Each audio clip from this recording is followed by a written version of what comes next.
Hi everyone, and welcome to my review of the GS Audio GD3A, a 2+1 hybrid from the competitive series. This is just a quick show of what comes in the box, the usual standard GS Audio stuff. 3 pairs of tips, cleaning tool, decent enough 16 core, 8 core cable. And I mean, it's fine. It's perfect for what it's intended to. I just want to say that I think this is the aspect right now that hopefully GS Audio will improve upon, because I mean, in the cheaper products, okay, fine, I can still accept that the packaging be more rudimentary. But when we're talking about higher end products, like they have their tribrids and so on, you know, you kind of expect it to come with a nice package and a nice overall accessory lineup. But anyway, that's just a little rant of mine, let's put it that way. Anyway, as for the GD3A, like I was saying, this is their 2+1, one of two models actually that they have in the 2+1 configuration in the GD, in the competitive series.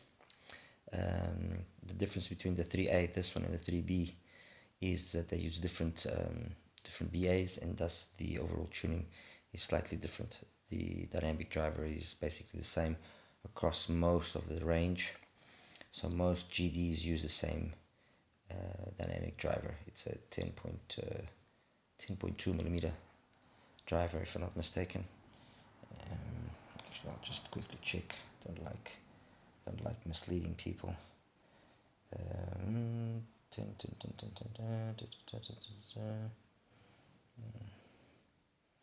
yes, so two BAs.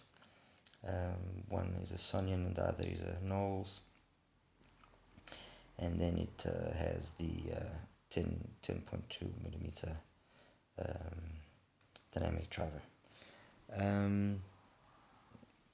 Fit is perfect. I mean, nothing to falter there. It's a resin shell which has been nicely designed, almost has a sense of being a custom IM. Nice little lip here that actually fits nicely into my ear and keeps it there. It has let's see if this thing will focus. Come on. There we go. 2 bores. There we go. Oh, it's not focused. There we go. 2 bores. Okay, one for the pure PA drivers and one for the dynamic driver. Okay, there we can see. 2 pin connection, 0.78 mm separation between pins. I'm not using the standard cable. I'm actually using an XI NHS cable, 24 core.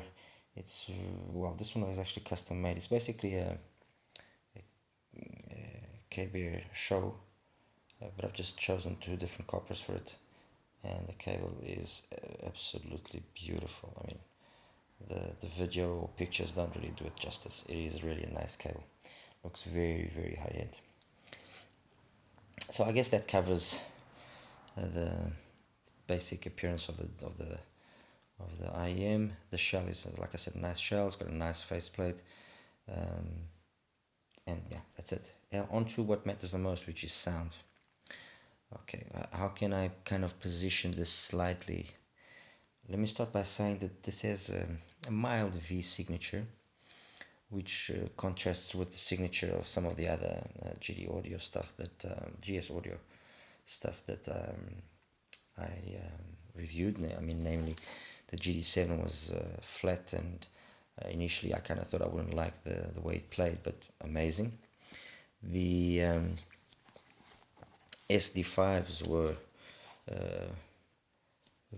bright with a little bit of a bass boost, but I mean, bright is an understatement.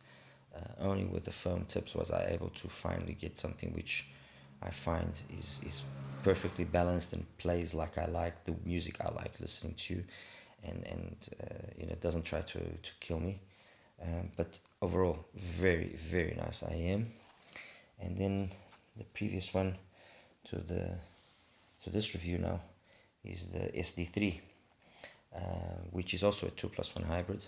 So you kind of can say it's more or less the big brother to the GD3A. The biggest difference here, it's got 3 bores, so 1 bore for the mids, 1 bore for the highs in terms of the VA drivers, and then 1 bore for the lows dynamic drivers. So that's the biggest difference that you see. And obviously the drivers themselves are slightly different as well in the BAs used. And this had, out of the previous ones that I just mentioned, probably the nicest balance of sound. Nice full bass to a certain extent. I would even say fuller than the SD5, without having that overly bright high frequency, high mids and high and early highs. And I really enjoyed these. Where do I place the GD3As? I place them, and mainly I do this placing that I'm about to say because of their price. I place them above any one of the others. The signature is perfect for my music, perfect for my tastes that I like listening to in terms of my preferred music style. Um, it's just a really very competent IEM. The main characteristics I would say in terms of the sound is bass is tight, clean, fast. It is really something else. It might not be the deepest of the basses, and so maybe not the ideal for a bass head, but it's got plenty bass, plenty sub bass, and above all, it's just how clean it is, which again is a very much a characteristic of GS Audio. All of these IEMs have a very clean bass. They might have varying quantities of bass, but the bass is always very clean. It's always very textured. It's one of the definite kind of signature features. Mids, very good, slightly recessed. Well, slightly recessed in the males. Not all male vocals. Perfect with the female vocals, but apart from that, instruments are perfect. Really good detail in terms of how it plays things and picks apart songs and goes and fetches little details. Highs are very nice. I mean, out of all of them, these ones have the nicest highs for me at least. The SD5, yes, has got amazing highs, but that excessive brightness can sometimes make it a little bit tiring to listen to. The SD3 was, until I heard these, the ones that had the nicest highs. And the GD7B was very safe in the highs. If there was any fault that it had, the GD7B could actually do with a little bit more high frequency. So the 7B could be a little bit, especially considering it's a 6+1 hybrid, it could have a little bit more high frequency. These are perfect. The highs they have is perfect. It's non-sibilant, it's not aggressive, super detailed, loads of air. It's spot on. Honestly, it is spot on. Where can I fault it? I can fault it in terms of tonality. Maybe this excessive cleanliness makes it too analytical. Again, something which already happened to a certain extent with the SD3 and SD5. And that sometimes can make music just not sound, not have that warmth that you would like. It just sounds a little bit off. It's, I guess it's the difference between the sound that a dynamic driver has and the sound that a BA has. So the BAs are usually more analytical, more cold. Let's put it that way. Otherwise, that's really the only fault that I can put to it, which is the tonality. It's a little bit off. The rest is all perfect. There's nothing really that I can fault it with. Bass, mids, high frequency, all very balanced between them, all in the right amounts. Nothing really stands out and spoils the picture. Sorry. And making this a very pleasurable IM to listen to. I think it will please the majority of people, from people that just want a fun IM to listen to those that are more detailed inclined and like details and technicalities and so on and so forth. I think these will please everyone. There's really no lack of anything. In terms of soundstage, plenty wide. I mean, like I said, it creates such a nice sense of air that you have loads of space. um, so that's really the only thing that I was maybe forgetting to mention.